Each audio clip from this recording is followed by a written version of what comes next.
सूर्यास्त्र rocket का भी सफल परीक्षण कर लिया गया है। इस रॉकेट की मारक क्षमता का परीक्षण किया गया। 150 से 300 किलोमीटर की मारक क्षमता है इसकी। निबे लिमिटेड ने इसका ये परीक्षण किया है। ओडिशा के चांदीपुर में परीक्षण की तस्वीरें जो सामने आई वो इस वक्त आप जी न्यूज पर देख रहे हैं। इसकी रेंज 300 किलोमीटर तक जा सकती है। 150 से 300 किलोमीटर तक इसकी मारक क्षमता है। और दोनों ही खबरों में आपने देखा, एक तरफ चाहे वो मॉडर्न ड्रोन हो या मिसाइल डेवलपमेंट हो, अब प्राइवेट प्लेयर्स का रोल जिस तरह से बढ़ रहा है उससे भारत की क्षमताएं, भारत की मजबूती, भारत की सामरिक शक्ति और ज्यादा मजबूती से आगे बढ़ती हुई। दो तस्वीरें आप देख रहे हैं। ULPGM V3 missile, Suryastra rocket. ULPGM के लिए सबसे बेहतर पहलू ये है कि हवा से हवा और हवा से जमीन पर मार करने में पूरी तरह से सक्षम है। तो ये दो अलग अलग तस्वीरें आपके टेलीविजन स्क्रीन पर और दोनों ही तस्वीरें भारत की ताकत को बढ़ती हुई दिखाने वाली।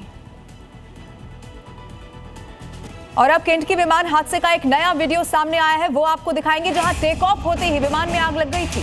इस हादसे में 14 लोगों की मौत हो गई थी। 4 नवंबर 2025 को ये प्लेन क्रैश हुआ था। टेक ऑफ के वक्त देखिए टेल एंड पर किस तरह से फ्लाइट में आग लगती है, धुआं निकलने लगता है और उसके बाद बड़ा धमाका होता है। ये एक बार फिर से इस तस्वीर को आप देखिए। 4 नवंबर 2025 आप देखेंगे जैसे ही ये प्लेन टेक ऑफ कर रहा होता है, 1 सेकंड से भी कम का वक्त होता है और जबरदस्त तरीके से आग लग जाती है। यही कारण था कि कई लोगों की उस वक्त मौत भी हो गई थी। देखिए इंजन का जो एक पार्ट है वो पूरी तरह से उखड़ कर निकल जाता है, तेज धमाका होता है और फ्यूल टैंक में इसके बाद आग लग जाती है। 14 लोगों की मौत हो गई थी। टेक ऑफ के जस्ट पहले देखिए जो नोज वाला हिस्सा है वो ऊपर की तरफ है और बड़ा धमाका।